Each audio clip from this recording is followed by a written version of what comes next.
So, yeah, I'd love to ask you a little bit about the concept, because in independent film, you see the butterfly effect occasionally come along, and it's a hard thing to pull off, and you really did something unique with it, where you took a character study and used this time travel concept to really understand the emotions of these characters.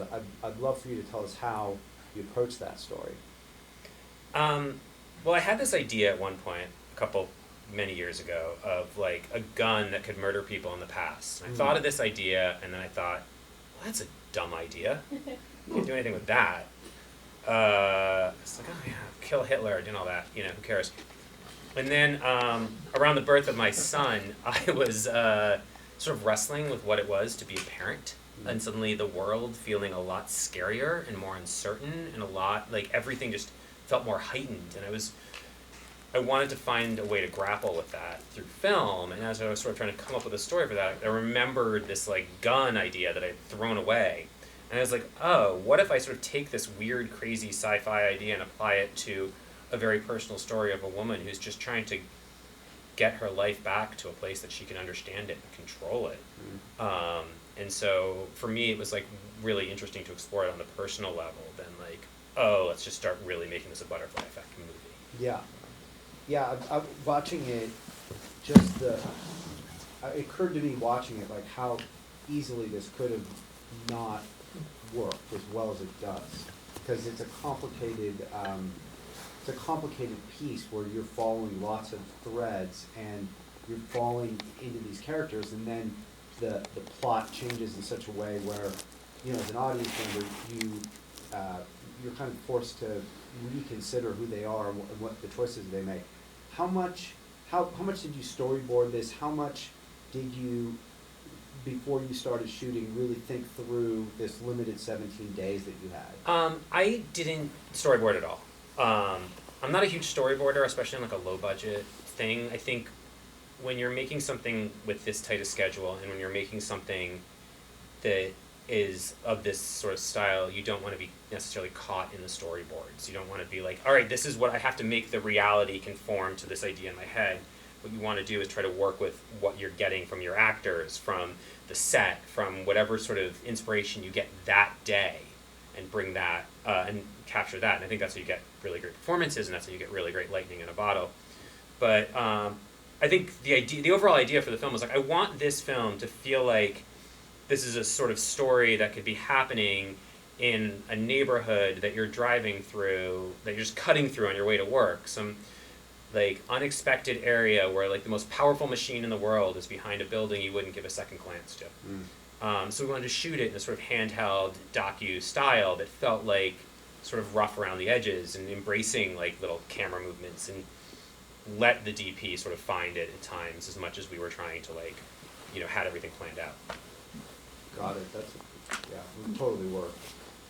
The score was really captivating in how that threaded these disparate parts. How did you work with the composer? Oh god, the score was actually probably one of the hardest parts. The composer is Scott Salinas, who I've worked with on all three of my movies. And he and I, usually what happens is like we come up with a sort of some themes for the characters as soon as like we're early in post, or even sometimes before.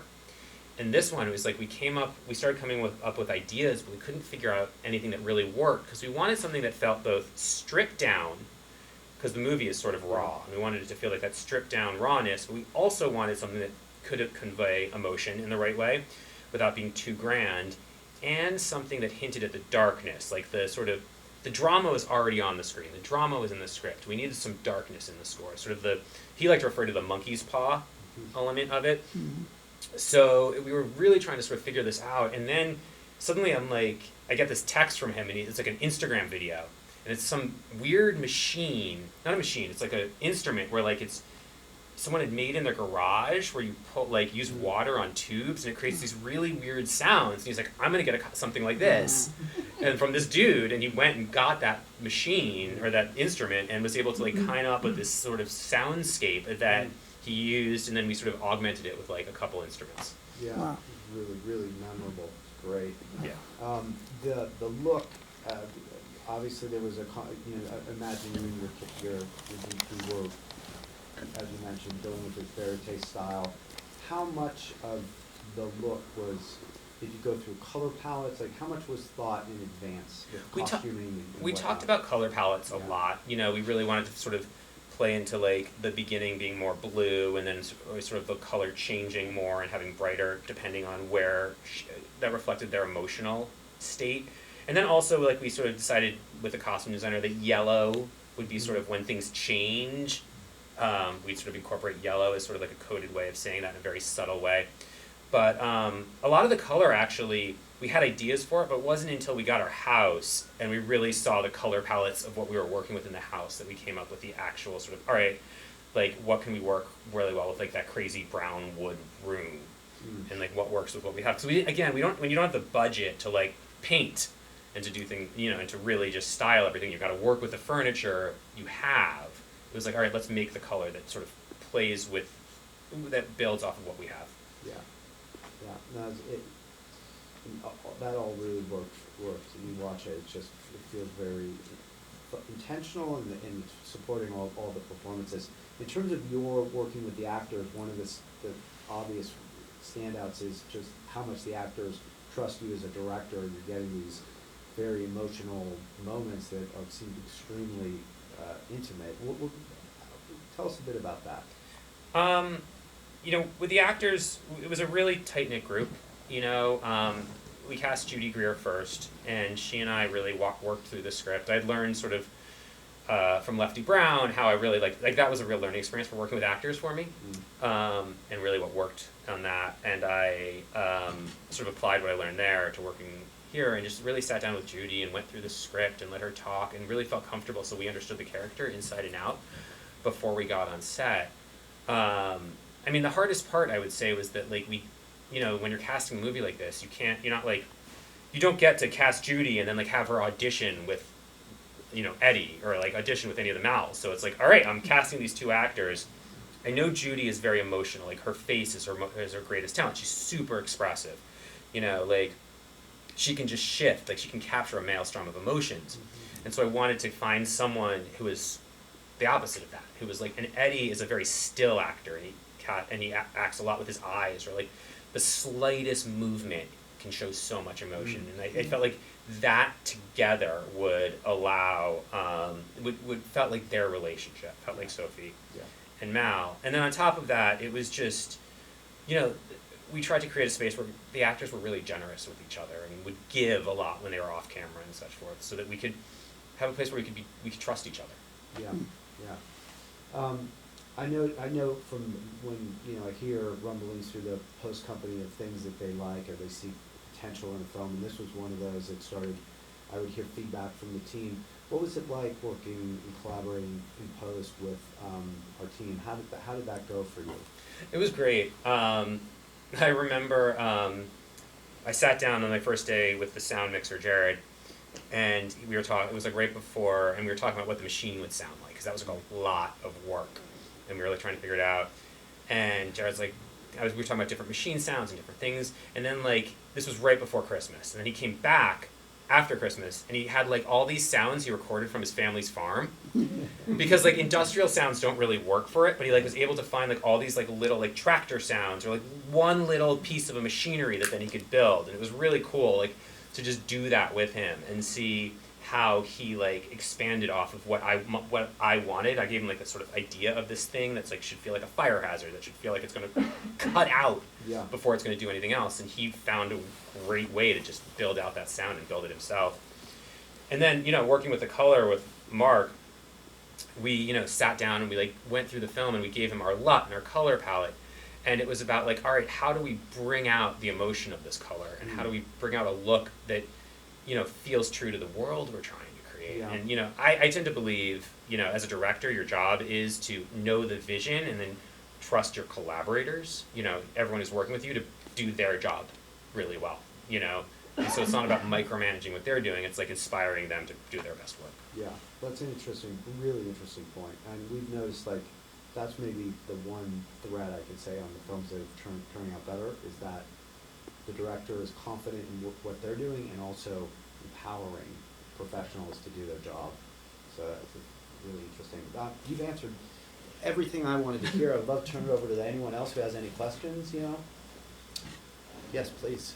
How did you go about, you had this initial idea, but how did you go about trying to build out the mythology and the rules of the science and stuff like that? Once I came up with the machine, I actually, before I even started I came up with the idea.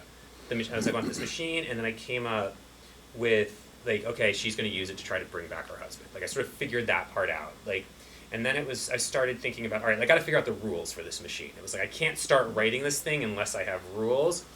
So I started thinking about, all right, if you kill, what could happen? How could it work if you kill someone in the past? I started doing some work about reading about quantum mechanics and perspective and how that is. And I just set up okay, these are the rules I'm setting up for myself as I'm outlining this script.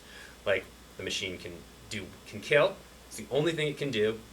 You can't unkill someone because that's just not how it works. And then the machine, you remember your original. If you use the machine, you remember the original reality, not the new one you created. And I sort of set those in stone. It was I am not going to touch those rules. And as I would write, and I sort of found myself in little corners, I hit one of those rules. I wouldn't ever go back to them. I was all right, this is the myth. These are the rules I set for myself. It might have been an arbitrary point where I set them, but I'm not going to mess with them. And so the characters have to live with them and figure that out. And that gave me a really firm grasp of how just to say something that felt really true to what I was creating. Anyone else? Yeah. Okay. Well, based on what you just said, I'm playing a sequel where they're inventing a machine that you can unkill somebody. You don't have to answer it, it's just a silly question. But my actual question is, you said that you prefer to capture the moment, right? So you're not a big fan of storyboarding thing, right? And my question is, how does this affect your work with an editor, in post? Because that probably suggests that you probably heavily related on post work, right? Because most of the decisions. Yeah, I work closely with my editor. I've realized I sit with my editor, and a lot of the early, they do their assembly, and then usually it's I try to cut the scenes as I see them in my head with them. At that point, and we see what's working, and then I'll give them so they can figure. Usually, it's a couple of weeks of them figuring out the vibe I'm trying to go, and then I'll sort of take a step back. I'll be there, and I'll usually vanish from the edit room and let them play around with what they want to do, and then I'll come back in and be able to talk to them about okay, this is working for me, but this isn't. But there is kind of a learning curve where it's all right, these are the takes I wanted. This is how I saw this cutting together, and then give them sort of that roadmap that then the editor can then build upon from there. If I may, just one more question. I really like that final scene when I don't remember the name of the inventor. It's basically he's a death row, right? He's going to the end, right? And do you have any recollection how you came up with the scene, where he's walking down the hallway? Exactly. Yeah. It's funny. That scene wasn't supposed to be exactly that way. Oh. It was supposed to be. They were in that. The goodbye was supposed to happen in the machine room, and it was supposed to be Judy and Eddie walking down the hallway, and then them passing out of the screen, and then him. But we had one of our actors got COVID, so we had to rejigger that. So I only had Payman for that scene, so I had to say, okay, the goodbye is going to be outside, and it was just okay, how are we going to do that? So Payman and I talked about what felt right, and we talked about all right, he's going into this machine, and he's going to close the door on us, so we're going to be in their perspective. That was very powerful. Yeah, that's the magic of mistakes, of errors. Yes. In your head, what happens at the end? What does she see when she opens the door? I don't think it matters. It does. It's some people are oh, you're doing a Christopher Nolan thing, and I'm but no. The end of Inception, it's he runs out and sees his kids. Spoilers, not Inception spoilers. Sorry. He runs out and sees his kids, and then it cuts to the top, right, and it's spinning, and it's oh, is this real or isn't it? I don't care. That's he's trying to make us think. Is it, what reality are we in? I don't think it matters in this movie. This ending is she's going to be okay. Yeah. I don't know what's on the other side of that door. I don't know if it's boy Riley, I don't know if it's girl Riley, I don't know if it's twins, I don't know what it is, but she's going to be okay. Yeah. And that, to me, the emotional is more important than what's on the other side of that door. Did you always feel like that was there a different ending at any point during the writing? There were different endings in the sense that, like, sometimes she walked into her house and then, or where it happened, but it was always going to end on her. There was never going to be, like, we were going to see what was going to happen. Mm. You know, there was just different blocking, essentially. That was always really important to me. All right, well, I got please, one Mark. quick. Yeah, yeah, please. As a colorist, love working with you, Jared. And this is the first time I got to see this movie with the final sound. And to me, as a colorist, it's always a new movie when I hear the final audio. Yeah. And that audio is amazing. I mean, that soundtrack is amazing. And doing this as long as I've done it, I've seen many movies, and one thing you got is a great command of tone, mood and tone. And this movie has it in spades. And you have a good, strong command of that. The tone is consistent, and I love that about your movie. Oh, thank you so much. Yeah. That was Great great. Yeah, job. it's really important to me to try to keep something true to what it is. Yeah.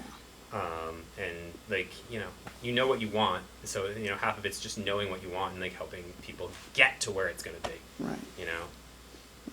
And that was fun, part of the fun process of it. When you were writing it, did you write it to a budget, meaning like, were you sort of anticipating what a budget level would be, or did you have to go through? I wrote it scalable. Yeah. I mean, I think in the original draft, Aggie has her seizure outside Dodger Stadium. Mm-hmm. But like, other than that, like level of Yeah. like, oh yeah, we're gonna get Dodger Stadium. I tried to write it really scalable. I Yeah. wrote it like, all right, depending on the talent we get and what their value is, will give us how much money we can do to make this movie. Yeah, it's like kind of going back to your point about it can happen in like any neighborhood that you're driving to Yeah. or whatever. I thought that really made it like in one sense it felt like a low budget film, but it was almost like intentional or purposeful. So It was always it would always look like this. Yeah. It wasn't gonna be, even if I had yeah. Yeah. millions and millions and millions of more dollars, it wouldn't have been like, the machine wouldn't have looked different. We wouldn't have moved this to Beverly Hills and make it a mansion. It was always going to be this. Yeah. What it would have, more money would have been more time. Yeah. Yeah, it Essentially. really worked. It was Yeah. pretty awesome. Yeah. In terms of, there's lots of time travel movies, low budget, big budget, good on both and bad on both sides of the scale. In terms of movies you wanted to, or you were inspired by, and then movies you also wanted to avoid different elements of, did you think about that while you were putting it A together? little bit. I thought Primer was sort of one of the ones I thought of a lot, but then I don't try to like, especially in a genre like this, try to dig in too much and like watch everything, because then I know my head, I'll be like, oh my god, this movie did this. I don't want to get lost in it. I didn't want to do something. Looper is a good example. Anything that had rules, basically, that actually made sense. Like, I don't like time travel movies that you can like pick apart. And so that was what I was trying to avoid. All right, well, thank you so much for coming out. Thanks for coming.